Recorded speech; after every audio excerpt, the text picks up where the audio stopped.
What makes a legend? What mix of courage, inspiration, and inner strength propels an ordinary individual to make history, to stand out from the rest of the populace, shape the world around them, become heroes or villains? I am Funky Monkey. Come with me now as we leave the House of Love behind and enter a new realm, the House of Legends. Well, hey there, Internet, and welcome to my House of Legends. Where does the story really start? Does it begin with the creation of all things, when a self-obsessed angel decides to bind himself to the material universe? Does it begin with the forging of 19 great rings, secretly controlled by a 20th? Does it begin, perhaps, when the master of those rings is defeated, only for his essence, bound in that ring, to be forgotten for eons, found by an outcast, lost to the unlikeliest hero, and then carried back to that unlikely hero's home, safely tucked away in his pocket? And for that matter, what even is this story anyway? Well, my friends, permit me to introduce you to the account of the War of the Ring, or as it is better known to us in this world, the Lord of the Rings.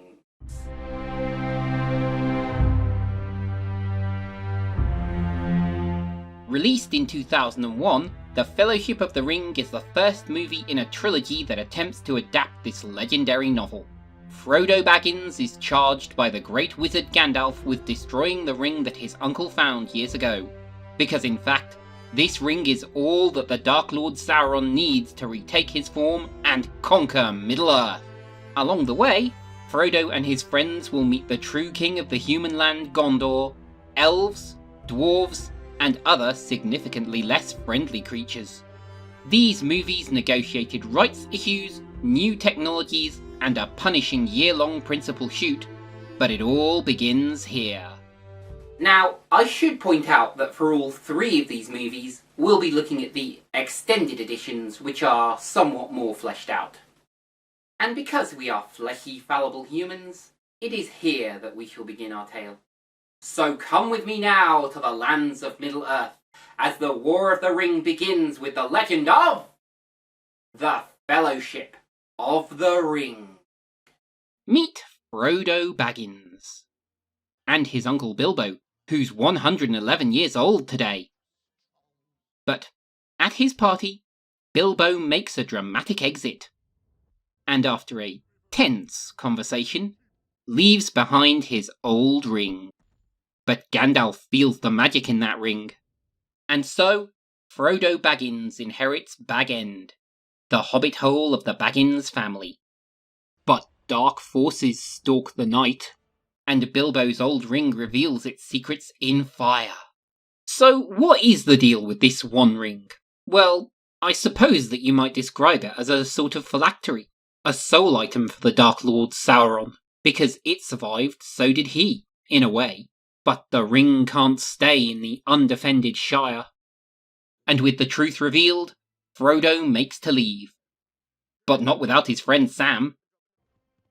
Gandalf rides to the Tower of Saruman, White Wizard and head of wizardry in Middle-earth.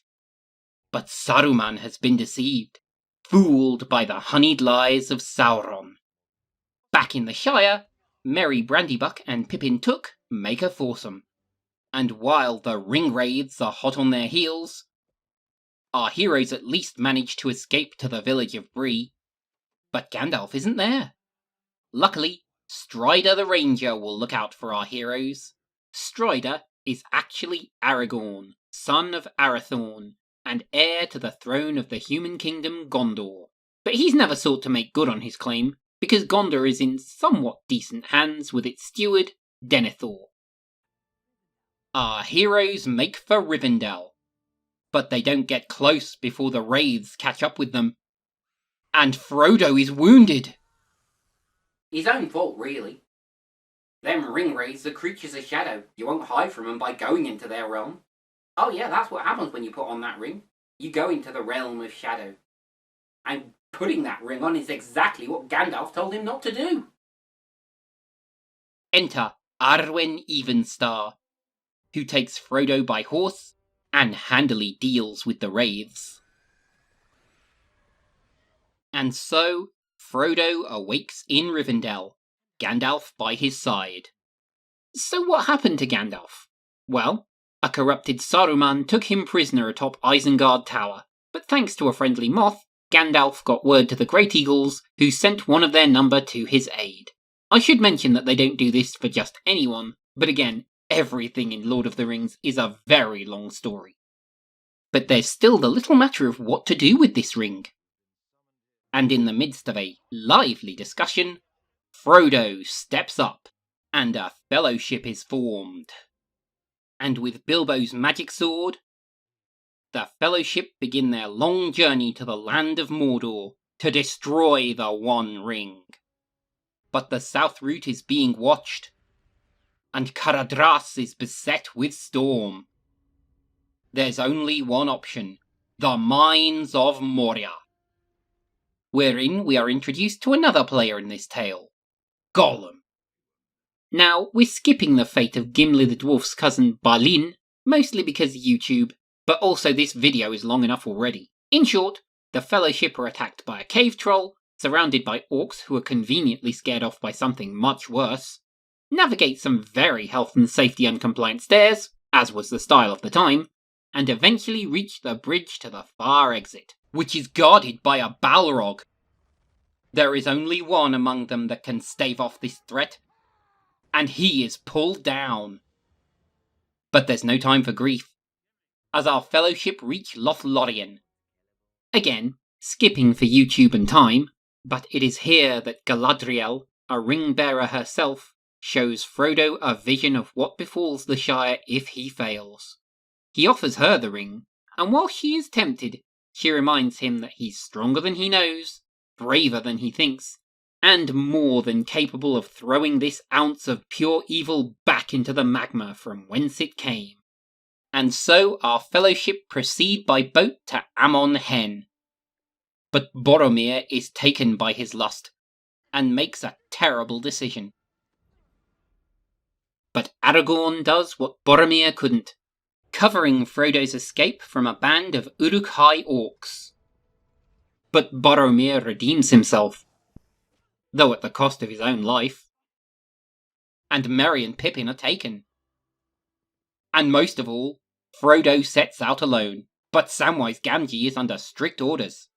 So our paths are laid out, as the remaining fellows set off to rescue Merry and Pippin, while Frodo and Sam proceed on their journey to the Crack of Doom. The story continues next time with the Two Towers.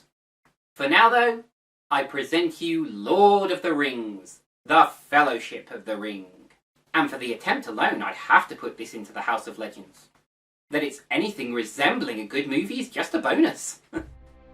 We are blessed that these movies turned out so well. Peter Jackson and Wingnut Films, Weta Digital, and all behind the scenes poured so much love, craft, and above all else, practical effects into these movies. And who would have known many of these names before an overgrown hobbit whisked them away to literal Middle-earth for a year and change, and made not one, not two, but 3 back-to-back movies. And of this cast, Jackson has drawn truly affecting performances out of them. Elijah Wood and Sean Astin are shown to be truly deep friends in the characters of Frodo Baggins and Samwise Gamgee respectively. Viggo Mortensen's Aragorn is played subtly, perhaps a little too subtly at this point, but there'll be plenty of time for him to rage into the night, as there are 2 more movies to go. Personally, I've always imagined Sam with more of a West Midlands accent, as Tolkien spent some time in his youth around this area. And I have to mention Howard Shore's score, which is a character in and of itself. The leitmotifs of the One Ring, Hobbits, and the Fellowship dominate and set the mood brilliantly. Even the clanging 5/4 leitmotif of the industrialized surroundings of Isengard sings of a wizard that has rejected pastoral peace and joins with the Dark Lord in increasing technological progress. But Tolkien himself said that he disliked metaphor, even as one who was looking for it will find it here. The industrialization over pastoral simplicity, the duty of destiny over what is easy, the strength of friendship in dark times. And of course, there's the matter of the length. Even the theatrical cuts of these movies are over 2.5 hours, and the extended editions, even before their credits featuring the entire membership of the Lord of the Rings fan clubs, stretches to over 3. So yes, you're in for a long sit, but it flies by, and you're taken in by the high adventure, fantasy, and even horror stylings. Jackson's grounding in horror portrays the fear of being hunted by powerful, insurmountable creatures well, while still giving us the heroic and tragic moments that this first part of the tale has to tell. In summary, Wingnut Films set out with these movies to do what had always been considered impossible, and bring this high fantasy tale to live action. Whether or not they have succeeded, I'll save for another time.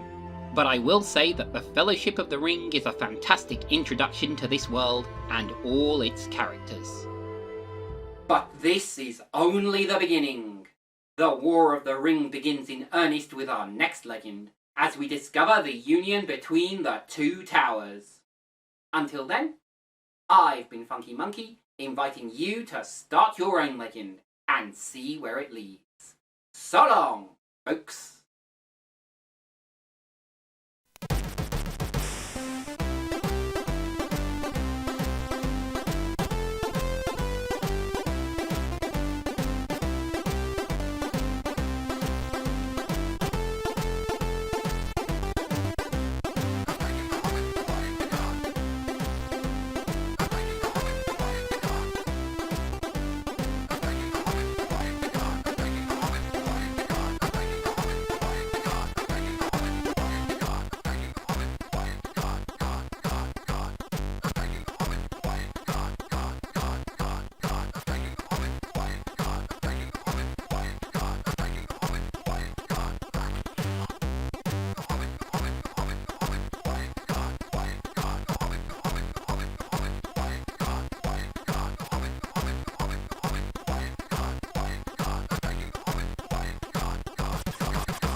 Hey folks, Funky again. If you liked the video, you know where that button is. Or why not consider subscribing and ringing the notification bell? And if you want to be extra awesome, you can check out my crowdfunding links. And if you're not fussed about any of it, that's okay too. So long!